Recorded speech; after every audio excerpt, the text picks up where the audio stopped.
السلام علیکم۔ آج پیر ہے اکتوبر کی 14 تاریخ۔ پاکستان میں اس وقت شام کے 7، بھارت میں 7:30 اور یہاں ہمارے اسٹوڈیوز کی گھڑیوں میں صبح کے 10 بج رہے ہیں۔ وائس آف امریکہ واشنگٹن کی اردو سروس سے میں ہوں خالد حمید، خبروں کے ایک بلٹن کے ساتھ۔ چین کے وزیر اعظم لی چیانگ پاکستان پہنچ گئے ہیں۔ وہ اپنے 4 روزہ دورے میں وفود سے ملاقاتیں کریں گے اور یادداشتوں پر دستخط کی تقریب میں شرکت کریں گے۔ پاکستان کے وزیر اعظم محمد شہباز شریف، نائب وزیر اعظم و وزیر خارجہ اسحاق ڈار، وزیر داخلہ محسن نقوی اور دیگر اعلیٰ حکام نے چین کے وزیر اعظم کا استقبال کیا۔ پاکستان کے دارالحکومت اسلام آباد میں منگل اور بدھ کو شنگھائی تعاون تنظیم کا اجلاس رہا ہے۔ اس اجلاس کی تیاریاں جاری ہیں اور اسلام آباد کی سیکیورٹی کے انتظامات کیے جا رہے ہیں۔ اجلاس میں روس اور چین کے وزرائے اعظم، بھارت کے وزیر خارجہ سمیت کئی عالمی رہنما شریک ہوں گے۔ شنگھائی تعاون تنظیم میں چین، بھارت، روس، Pakistan, Iran, Kazakhstan, Kyrgyzstan, Tajikistan, Uzbekistan اور بیلاروس شامل ہیں، جبکہ 16 دیگر ممالک مبصر یا ڈائیلاگ پارٹنرز ہیں۔ پاکستان کے صوبہ خیبر پختونخوا کی پولیس کے مطابق بنوں کی پولیس لائنز میں دہشت گردوں کے حملے میں 3 پولیس اہلکاروں سمیت 4 افراد جاں بحق ہوئے، جبکہ 5 حملہ آوروں کو ہلاک کر دیا گیا۔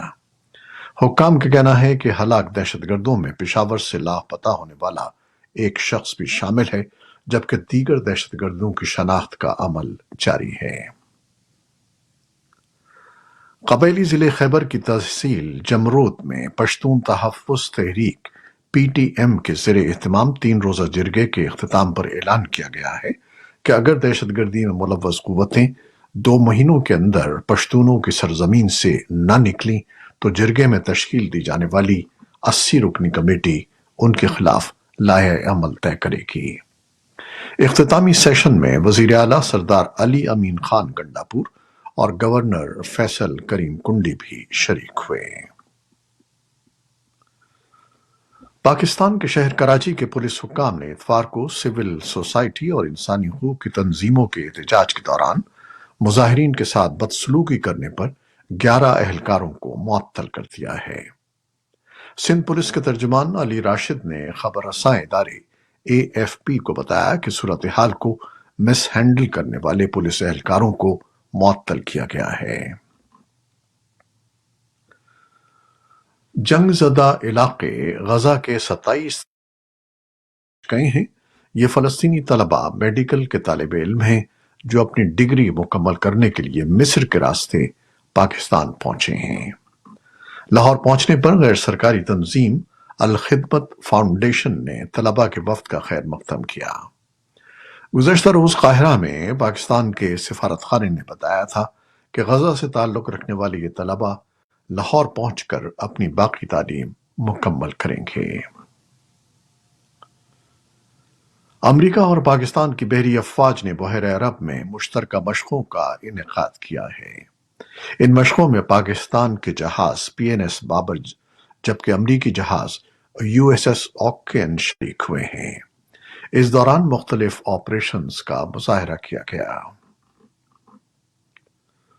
بھارت نے کینیڈا کی طرف سے اس سفارتی ابلاغ کو مسئلہ خیز قرار دیا ہے جس میں بھارتی ہائی کمشنر اور دیگر سفارتکاروں کو ایسے افراد قرار دیا گیا ہے جو تحقیقات کے لیے ضروری تھے۔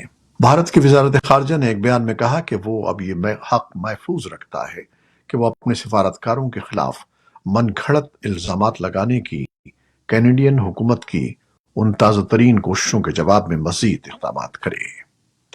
نئی دہلی کا کہنا ہے کہ یہ مراسلہ اتوار کو موصول ہوا ہے۔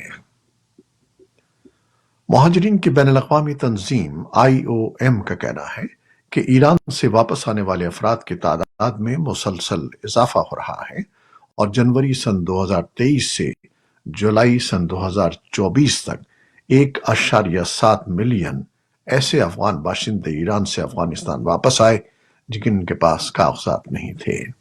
ان میں سے 60% کو جبرن واپس بھیجا گیا ہے۔ اسی دوران کابل میں ایک کانفرنس میں طالبان حکومت کے نائب وزیر خارجہ شیر محمد عباس ستائنکزئی نے کہا کہ ایرانی میڈیا سیاستدان ملک میں افغان مہاجرین کے بارے میں غلط معلوم پھیلا رہے ہیں اور افغان مہاجرین کو ہراساں کیا جا رہا ہے۔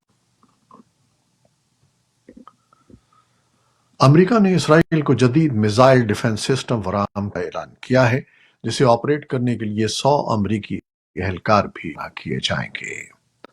گزشتہ برس حماس کے اسرائیل پر حملے کے بعد شروع ہونے والی جنگ میں یہ پہلا موقع ہے جب امریکی اہلکار اسرائیل میں تعینات کیے جائیں گے۔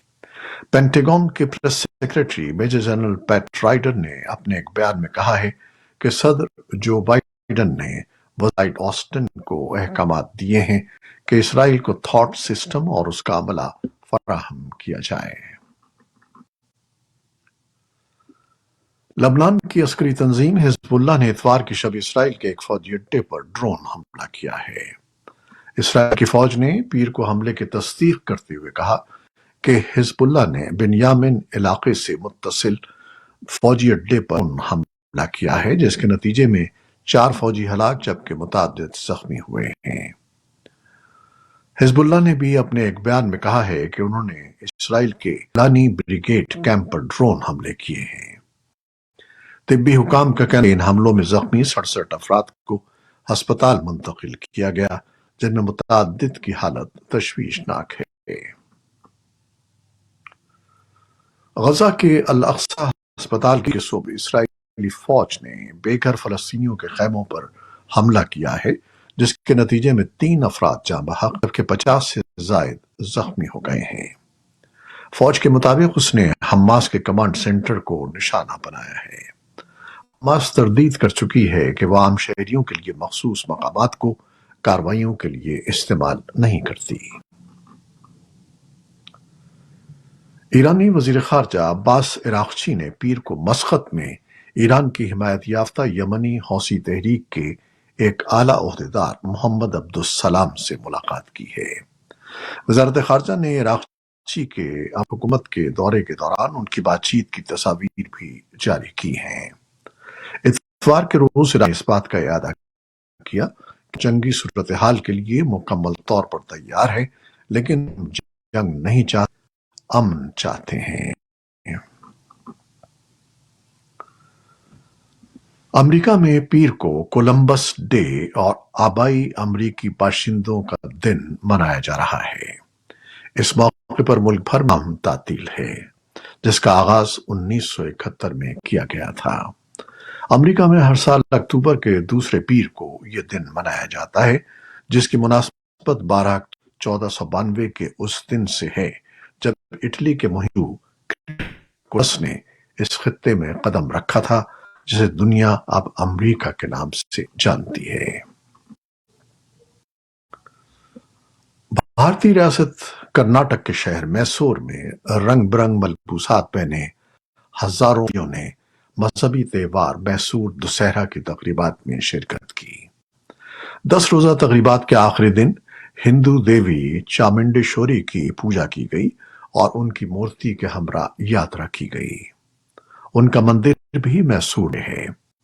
یہ مذہبی تہوار ہندو دیوی کی ایک راکشس مہیشاسور کے خلاف فتح کی خوشی میں منتا ہے۔ لارنس بشنوئی گینگ نے سیاسی نیشنلسٹ کانگریس پارٹی کے رہنما اور بزنس مین بابا صدیق کے قتل کی ذمہ داری قبول کر لی ہے۔ گینگ کے ایک ممبر کا دعویٰ ہے کہ انہوں نے بابا صدیق کو اداکار سلمان خان اور داؤد ابراہیم جیسے انڈر ورلڈ شخصیات سے مبینہ روابط کی وجہ سے نشانہ بنایا ہے۔ بابا صدیق کے قتل کے بعد سلمان خان کے اپارٹمنٹ کے باہر بھی سیکیورٹی سخت کر دی گئی ہے۔ امریکہ کی خلائی کمپنی اسپیس ایکس نے اپنے سب سے بڑے اسٹار شپ کی پرواز اور ریاست ٹیکساس میں لانچ پیڈ پر بحفاظت واپسی کا کامیاب تجربہ کیا ہے۔ راکٹ کا اگلا حصہ تجربے کے لگ بھگ 1 گھنٹے کے بعد سمندر میں گر گیا تھا۔